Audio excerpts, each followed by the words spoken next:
रमजान के महीने में या किसी भी दिन जो हम रोजा रखते हैं उसमें सहरी करना जरूरी नहीं है, सुन्नत है। इसका मतलब ये नहीं कि नहीं खाएंगे, सहरी में बहुत सी बरकतें हैं। अगर कभी ऐसा हुआ कि हम सोए रह गए तो भूखे रोजा रखेंगे तो रोजा हो जाएगा। इतना तो आदमी कर ही लेता है, डाइटिंग के नाम पे क्या क्या छोड़ देता है, तो एक दिन भूखा रह भी सकता है। और होता यह है कि अजान के वक्त नींद टूटी, नींद खुलते ही अरे अरे अरे रोजा रखना है, फटाफट एक गिलास पानी पी लिया। वो जो 5 बजे वक्त खत्म हुआ था, 5:20 में अजान हो रही है मसलन, तो 5 बजे से आपका रोजा शुरू हो गया था, आपने अभी पानी पिया तो अभी आपका रोजा टूट गया।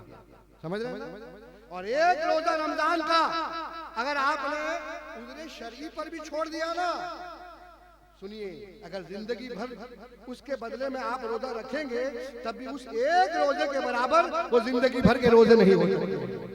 इसलिए अपने रोजों को जाय होने से बचाइए। तो अगर बगैर सहरी नहीं कर सके, टाइम पे सहरी कर लें, सुन्नत अदा हो गई, बरकतें मिलेंगी, रोजा भी अच्छे से गुजरेगा।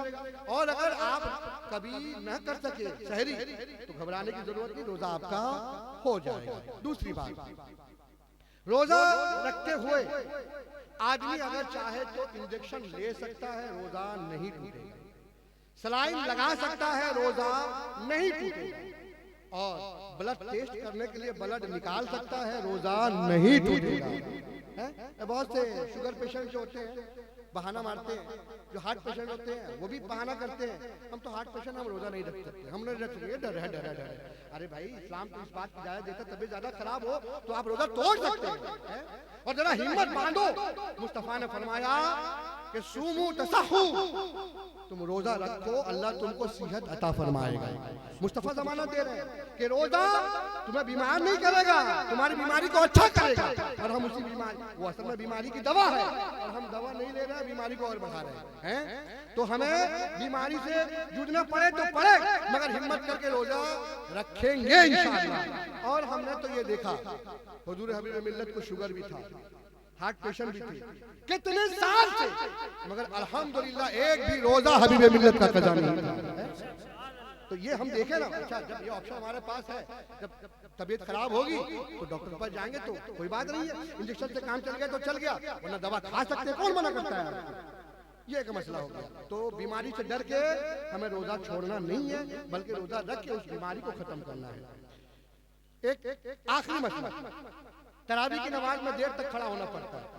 जो लोग सुनते हैं तो अच्छी बात है, लोग पीछे रहते हैं, वो तो हर 1 मिनट के बाद ये खुजाया, ये खुजाया, ये खुजाया, इधर उधर इधर उधर। पहली बात तो मस्जिद में है, अच्छे से वजू करके आइए, अच्छी नियत लेके आइए, दिल नमाज में लगेगा इंशाअल्लाह। वो कुर्बे इलाही का मौका है, वहाँ अल्लाह को याद करना है, बुजुर्गों को याद करना है। अगर कोई बुरा ख्याल आ भी गया तो आपकी नमाज तो खराब नहीं होगी, मगर वो खुशू खुजू खत्म हो जाएगा, तो वो याद करें। लेकिन ये जो बार बार हाथ खोल के इधर उधर करके खुजलाते हैं ना, उसका मसला सुन लीजिए। कायदा है शरीयत का कि कसरत अमल से नमाज फासिद हो जाती है। मतलब ज्यादा नमाज के बाहर काम करने वाले काम को अगर आपने नमाज में कर लिया, ज्यादा कर लिया, तो नमाज आपकी टूट जाती है, खत्म हो जाती है। मतलब क्या हुआ, आप हमको हुक्म ये है कि तकबीर तहरीमा ऐसे बांधा, ए सर खुजा लिया, ए इधर खुजा लिया, ये पॉकेट से ये निकाल लिया, ये है अमल, ये नमाज में नहीं है, नमाज के बाहर का अमल है। तो शरीयत ने इजाजत दी है कि थोड़ा बहुत हो गया तो ठीक है, ज्यादा करेंगे तो नमाज खत्म हो जाएगी। तो उसकी मिकदार क्या है? एक रुक्न में अगर 2 मरतबा आपने ऐसा कर लिया तो उसकी गुंजाइश है, 2 से 3 मरतबा अगर आपने कर लिया तो आपकी नमाज खत्म हो गई। मतलब ये तहरीमा में हम खड़े हैं, एक मरतबा हाथ उठा दिया, चल सकता है, दूसरी मरतबा चल सकता है, अब नहीं उठा सकते, अब अगर खोलेंगे उठाएंगे तो अभी हमारी नमाज टूट जाएगी। तरावी में खड़े होते हैं ना देर तक, इसका लिहाज रखिएगा। अच्छा, उसके बाद ऑप्शन है हमारे पास, ये 2 मरतबा हमने कर दिया, अब इसके बाद फिर अगली रकात में भी अगर खुल जाए, तब अगली रकात में जब दूसरे रुक्न में जाएंगे ना, फिर वहां भी आपको 2 ऑप्शन मिल जाएगा, दूसरे रुक्न में जाएंगे और ऑप्शन मिल जाएगा। मतलब ये सिर्फ कौमा में था। फिर आप रुकू में गए तो वहां भी 2 बार कर सकते हैं, सजदे में गए वहां भी 2 बार कर सकते हैं, फिर खड़े होंगे अलग से जो क़याम करेंगे उसमें 2 बार कर सकते हैं। जब इतना ऑप्शन है तो एक ही ऑप्शन, एक ही जगह पे खड़े होके आप अपनी नमाज ज़ाया क्यों करें? इसका लिहाज तरावी में बिलखुसूस जरूरी है। लोग तो आम नमाजों में भी कर लेते हैं मगर तरावी में ज्यादा करते हैं, इसलिए इसका लिहाज रखें, अपने ईमान अकीदे दोनों की हिफाजत करें।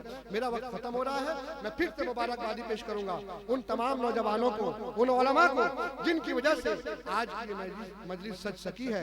अल्लाह तबारक व तआला हम सबको दुनिया व आखिरत दोनों की सादतों से मालामाल फरमाए। वमा अलैना इल्लल बलाग। अस्सलामु अलैकुम व रहमतुल्लाहि तआला व बरकातहू।